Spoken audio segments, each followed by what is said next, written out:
Hey, so I wanted to make this quick video. Hopefully it'll be quick and not over 10 minutes long like a lot of my videos tend to be. But I just wanted to make this video because Halloween Rerun is coming up actually this week, and it's going to be our first rerun event, which is, I guess, a little bit hype in and of itself. And there are plenty of you out there who have joined the game like this year, so obviously that means that you never got the chance to play the original Halloween event when it ran last year for the first time. So I'm just trying to make this video to kind of help you guys out for those of you guys who haven't played this event yet, because I know that there's a lot of people out there who have already made event guides for this last year. So if you want like a more in-depth look at the event overall, I would, God damn it, phone, shut up. I would highly suggest for you guys to go watch those. I know Soveroni's made one, and a lot of other people have. So yeah, go check out those videos if you want, like I said, a more in-depth look at the event as a whole, or I guess in some areas that you may be interested in. This video, on the other hand, I'm making because you know, as somebody who's farmed the actual event itself last year and went through the horrors that event had in some areas. For those of you guys who actually farmed the event last year, you'll know what I'm talking about. This video is meant to kind of give you guys some quote unquote tips and tricks, like some insider information, if you can even call it that, in regards to farming this event. So first things first, before we get started on the actual farming tips and whatnot, I just wanted to mention a few things about the gacha and the event servants and whatnot. So the gacha for this event, or for the rerun, the same as it was last year, where Talmo gets a solo rate up. Now, I just want to mention right now that Talmo doesn't get a whole lot of solo rate ups. So, if you're really looking to pick up your own copy of Talmo at some point, now is one of the best times to do it. I'm pretty sure, because, like I said, she doesn't get a whole bunch of solo rate ups. She gets quite a few like just rate ups in general, but typically she doesn't get one by herself. So if you want to get Talmo off a solo rate up, then this is, like I said, one of the better times to do so. So just keep that in mind. Next up, Liz Caster. For those of you guys who have already picked up Liz Caster from last year, getting a second copy isn't really going to do anything. You can go ahead and burn her. Just know that it's not going to give you anything. Burning welfares in this game does not give you rare mana prisms. DW's already thought 3 steps ahead, and they're cock blocking you. So you can't get rare mana prisms from burning welfares. People have tried. They've miserably failed. So, or if you just burned Liz Caster last year, maybe you can finally pick up an actual copy and keep her this time, and not burn her like a freaking idiot. But yeah, she has an AoE caster. She helps you farm some assassins and berserkers pretty well, I guess, because she has her own mana burst, and she's got pretty good MP charge gain. But other than that, she's decent. She's not like one of the most broken. She's not like a broken welfare or anything like Kintoki or fucking Chloe. But she's solid in her own right. So just keep that in mind. Definitely worth grabbing. I mean, all welfares are.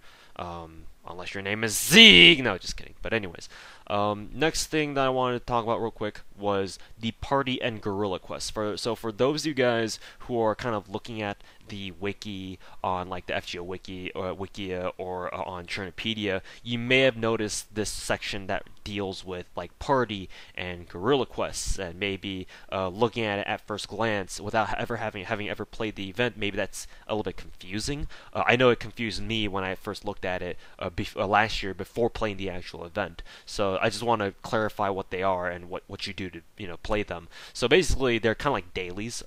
If you have played some of the more recent events from this year, you'll know that, for example, during the summer event, every day we got a new daily where you could do it for like 1 AP, and you could get, by completing them, you got a lot of QP, and you got like a shell, and then you got like resources by completing them. This is kind of the same thing. Obviously, you don't get the same amount of stuff, but it's the same idea.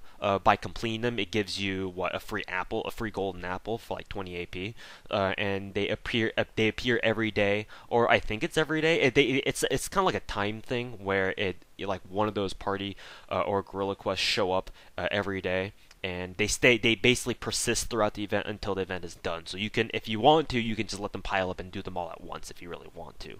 I will recommend doing them as soon as they come out because they give you golden apples. So if you're like a free to play or just somebody who loves hoarding golden apples all day, then definitely do make sure to do those quests because they give you, I believe they give you golden apples, all of them. Pretty sure they do. So I could be wrong about that, but I think most of them do. So there's that. The party quests are a lot more common. You'll find a lot more party quests showing up. The guerrilla quests are, I think, once every like 4 or 5 days or something. It's not as common as the party quests.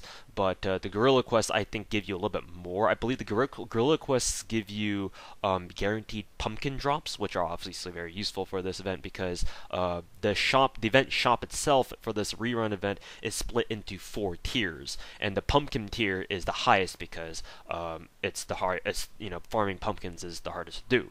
And those guerrilla quests, I believe they're the ones that drop you pumpkins. So they're meant to help you out in your pumpkin farming and basically give you a guaranteed 2 or however many it gives you every time you complete it. So just keep that in mind. And finally, the elephant in the room that you may or may not have heard from other people who have farmed this event or played this event from last year is Halloween Princess. Now, there are 2 event Cs in this event where you can't get them from gacha and they're event exclusive. The only way to get them is to farm them. Kind of like, some of the other Cs that are farm only in, other events, right? So, the 2 Cs for this event that are farm only are Maiden Halloween, the one with Tama Cat on it, and Halloween Princess, the one with Lude Earsveal on it. Now, you may already know, but obviously Halloween Princess is the one that's worth farming because not only does the shop give you 4 copies, which means you only need to farm 1 copy to max limit break it, but also its effect is way more important, is way stronger than I would say the effect is on Maiden Halloween, because Maiden Halloween is only a 60% buff to your healing rate received, whereas Halloween Princess starts you off at 50% MP charge and increases your MP damage by 20% when you have it equipped and if it's limit broken. Now, Halloween Princess farming is a total bitch and a half. There's no getting around it. There are only a few ways to farm it, and those few ways are limited between farming the Vlad node, the 30 AP Vlad node, the free quest, or you, as some people suggested, and what a lot of people ended up doing, was to farm the party quests where Nyanta shows up, Atlanta, because that party quest is guaranteed, or not guaranteed, but that's a weird thing to say. That party quest, and a lot of the party quests, if not all of them, have a chance of dropping you the Halloween Princess. Now, what ended up happening last year was that, like I said, people recommended to, on Discord and Reddit and whatnot, people were like, oh, just farm, just keep farming Atalanta's node and see if she drops you a gold box. And if she doesn't drop you anything, she doesn't drop you anything, then just quit the game and just rush Atalanta. Kill her first. If she doesn't drop you anything, then if she doesn't drop you a gold box, then just back out and just abandon the quest and keep doing it over and over and over, because the party quests and the guerrilla quests are one and done. Once you complete them, you basically finish them and they go away.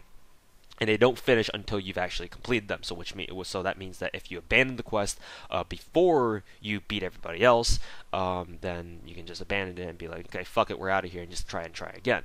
So that's what a lot of people did. That ended up, at least for me anyway, and a lot of other people, that ended up forcing a lot of people to waste a ton of their fucking apples for no real gain. Because remember, if you abandon a quest in this game, it doesn't give you anything. You forfeit all your loot that you've gotten up until that point. When you abandon a quest, but without finishing it. So, yeah. Because of that, like I said, a lot of people ended up wasting a ton of shit, and a lot of those people end up never even managing to pick up their 5th copy of Halloween Princess, which means that ultimately all their efforts went down the fucking drain. So what I would suggest instead is just to farm 30 AP Vlad, the 30 AP Vlad node, because at least at the very least then you're actually getting something out of it. True, I think the party quests are only like 20 AP or something, but and Vlad's node is 30 AP, but even still, like, you're getting nothing out of abandoning the 20 AP party quests and whatnot over and over and over just to see if Niantic drops you something. Whereas I think it's just infinitely better because you're actually getting something out of farming the 30 AP Vlad node, because you get shot material currency, you can get lanterns and fangs, I believe there, because of the enemy spawn types, because I believe ghosts and the wyverns show up, so you can pick up fangs and lanterns there. It's better than nothing, is what I want to try to say. So I would recommend against trying to reset scum the party quests, because it's not going to do you any favors most of the time unless you get incredibly lucky.